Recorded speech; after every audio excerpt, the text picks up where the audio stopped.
दोस्तों, आज मैं आपको बताने वाली हूँ कि पैगंबर मोहम्मद ने नमाज़ पढ़ने की क्या हिदायत दी है, कैसे नमाज़ पढ़ना है और कब पढ़नी है। पैगंबर मोहम्मद सल्लल्लाहु अलैहि वसल्लम ने नमाज़ पढ़ने के लिए कई हिदायतें दी हैं, जो इस्लामी शिक्षाओं में विस्तार से बताई गई हैं। यह निर्देश कुरान और हदीस पैगंबर के कथन और कर्म में मिलते हैं। आइए जानते हैं नमाज के कुछ महत्वपूर्ण निर्देश और तरीके। पहला नंबर आता है नमाज का महत्व। उसकी इम्पोर्टेंस क्या है? पैगंबर मोहम्मद ने फरमाया कि नमाज इस्लाम का एक मुख्य स्तंभ है। यह एक अनिवार्य इबादत है जिसे हर मुसलमान को दिन में 5 बार पढ़ना होता है। इसे अल्लाह के साथ सीधा संवाद माना जाता है। दूसरा, नमाज के प्रकार। दिन में 5 बार नमाज पढ़ी जाती है जिसे फ़र्ज़ माना गया है। पहला फ़र्ज़, सुबह की नमाज सूरज निकलने से पहले, हाँ, किसी भी हालत में सूरज निकलने से पहले सुबह की नमाज पढ़ लेनी चाहिए। दूसरा जुहर, दोपहर की नमाज मतलब दोपहर में पढ़ी जानी चाहिए। 1 से 2 बजे के बीच में खाना खाने से पहले पढ़ें तो ये ज़्यादा अच्छा होगा। तीसरा है असर, दोपहर के बाद की नमाज मतलब कि सूरज ढलने से पहले की नमाज पढ़नी है। फिर है मगरिब, सूरज ढलने के बाद की नमाज है। जैसे ही सूरज ढला बस मगरिब की नमाज पढ़नी है। पांचवा ईसा, रात की नमाज। सोने से पहले आप रात की नमाज पढ़ सकते हैं। नमाज पढ़ने का तरीका। नमाज पढ़ने के लिए कुछ तरीके को अपनाना होता है, जैसे कि वुज़ू। सबसे पहले वुज़ू, शरीर की सफाई करना ज़रूरी है ताकि शरीर और कपड़े साफ़ हों। फिर है किबला की तरफ रुख करना। नमाज में मक्का, काबा की दिशा में खड़ा होना अनिवार्य है। फिर है नियत करना।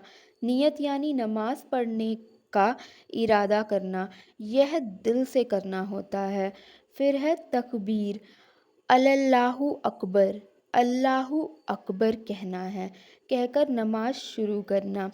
फिर है क़िरात, नमाज में कुरान की आयतें पढ़ी जाती हैं, जैसे कि सूरे फातिहा और इसके बाद कोई और सूरा। फिर है रुकू और सजदा। रुकू में झुकना और सजदा सिर ज़मीन पर रखना होता है। नमाज का अभिन्न हिस्सा है। फिर है तशहूद, बैठकर विशेष दुआएं पढ़ना जिसे तशहूद कहा जाता है। फिर है सलाम फेरना। नमाज ख़त्म करने के लिए दाएं और बाएं सलाम फेरना। अस्सलामु अलैकुम वरहमतुल्लाह करना, ठीक है, ये कहना होता है। फिर नमाज का समय क्या है? नमाज के लिए समय का पालन करना बहुत ज़रूरी है, जैसे कि फ़र्ज़ सूर्योदय से पहले पढ़नी है और जुहर दोपहर जब सूरज सिर के ऊपर से ढलने लगता है। दोस्तों याद रखना, जब सूरज सिर के ऊपर से ढलने लगता है। फिर आता है असर मतलब दोपहर के बाद जब सूरज ढलने लगे। फिर है मगरिब, सूरज ढलने के तुरंत बाद। फिर ईसा, रात के अंधेरे में मगरिब के बाद। जमात के साथ नमाज।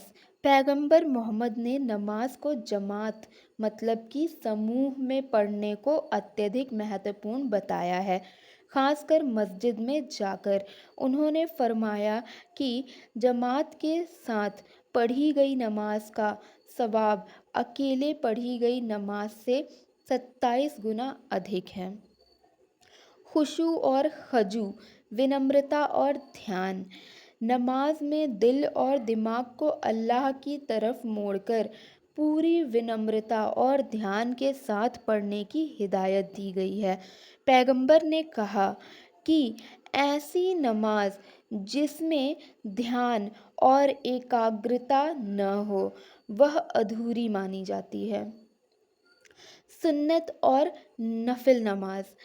फ़र्ज़ नमाज के अलावा पैगंबर मोहम्मद ने सुन्नत मतलब कि अनुकरणीय और नफिल मतलब कि स्वेच्छा नमाज़ों की भी सिफारिश की है। यह अल्लाह के करीब होने और अधिक सवाब पाने का ज़रिया है। पैगंबर मोहम्मद ने नमाज को इस्लाम का महत्वपूर्ण स्तंभ बताया और उसे विशेष आदाब और तरीके से पढ़ने की हिदायत दी। यह इबादत हर मुसलमान की ज़िंदगी का अहम हिस्सा है और इसे समय पर ध्यान से और विनम्रता के साथ अदा करना ज़रूरी है। नमाज इस्लाम धर्म में सबसे महत्वपूर्ण और अनिवार्य इबादतों में से एक मानी जाती है। इसे इस्लाम के 5 स्तंभों में से एक माना जाता है। नमाज के महत्व को समझने के लिए मैं आपको कुछ बताती हूँ। अल्लाह का आदेश। नमाज का पालन करना मुसलमानों पर फ़र्ज़ अनिवार्य है क्योंकि यह अल्लाह का आदेश है। अल्लाह ने कुरान में कई जगहों पर नमाज पढ़ने का आदेश दिया है। उदाहरण के लिए कुरान में कहा गया है, और नमाज कायम करो, ज़कात अदा करो और झुकने वालों के साथ झुको। अल्लाह ने नमाज को हर मुसलमान के लिए दिन में 5 बार अनिवार्य किया है और इसे उनके ईमान का हिस्सा बताया है। पैगंबर मोहम्मद की हिदायत। पैगंबर मोहम्मद सल्लल्लाहु अलैहि वसल्लम ने फरमाया कि नमाज इस्लाम का स्तंभ है और इसे छोड़ना किसी मुसलमान के लिए बहुत बड़ा गुनाह है। हदीसों में कई बार इस बात का जिक्र हुआ है कि नमाज छोड़ने वाले को गंभीर परिणाम भुगतने होंगे। पैगंबर ने फरमाया, जो कोई नमाज को जानबूझकर छोड़ता है वह कुफ्र के करीब हो जाता है। अल्लाह के साथ सीधा संवाद नमाज माना जाता है। नमाज अल्लाह से सीधे बात करने और उसके सामने अपनी स्थिति को प्रस्तुत करने का एक ज़रिया है। इसमें मुसलमान अल्लाह से दुआ करता है, उसके प्रति कृतज्ञता प्रकट करता है और उसकी रहमत का आह्वान करता है। यह एक तरह की आत्म परिशोधन की प्रक्रिया है जिसमें इंसान अपने दिल और दिमाग को अल्लाह की ओर मोड़ता है। धार्मिक और आध्यात्मिक लाभ। नमाज इंसान को अल्लाह के करीब लाती है और उसे इस दुनिया की अस्थाई बातों से दूर कर देती है। यह आत्मा की शांति, दिल की सुकून और आत्म संयम का ज़रिया है। कुरान में कहा गया है, नमाज फ़हश और बुरे कर्मों से रोकती है। इसका मतलब है कि नमाज इंसान को बुराई से बचने की शक्ति प्रदान करती है और उसे सही मार्ग पर चलने में मदद करती है। समय की पाबंदी और अनुशासन। दिन में 5 बार नमाज पढ़ने का निर्देश इंसान के जीवन में अनुशासन लाता है। यह समय की पाबंदी सिखाती है और इंसान को उसके रोज़मर्रा के कामों को बेहतर ढंग से करने के लिए प्रेरित करती है। नमाज का हर समय निश्चित है और इसका पालन इंसान के जीवन में एक व्यवस्था और अनुशासन बनाए रखने में मदद करता है। सामुदायिक जुड़ाव। मस्जिद में जाकर जमात के साथ नमाज पढ़ने से एक समुदाय में भाईचारे और एकता की भावना उत्पन्न होती है। यह मुसलमानों को एक दूसरे के करीब लाता है, उनके बीच सामाजिक संबंधों को मजबूत करता है और समाज में शांति और सौहार्द बनाए रखने में मदद करता है। अंतिम न्याय। आखिरत। इस्लाम में ऐसा माना जाता है कि आखिरत के दिन इंसान से सबसे पहले नमाज के बारे में ही पूछा जाएगा। अगर उसकी नमाज पूरी हुई तो उसके अन्य अच्छे कर्म भी स्वीकार होंगे। पैगंबर मोहम्मद ने कहा, क़यामत के दिन सबसे पहले नमाज का हिसाब लिया जाएगा। अगर वह सही निकली तो बाकी सभी अमल भी सही माने जाएंगे। संपूर्ण शरीर और आत्मा की इबादत। नमाज में शरीर के हर अंग का इस्तेमाल होता है। खड़े होने से लेकर रुकू, सजदा और बैठने तक।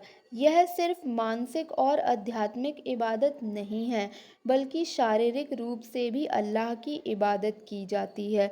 इससे इंसान को मानसिक और शारीरिक शांति मिलती है और उसकी आत्मा शुद्ध होती है। नमाज पढ़ने से इंसान को मानसिक शांति और स्थिरता मिलती है। यह तनाव, चिंता और जीवन की मुश्किलों से राहत का एक साधन है।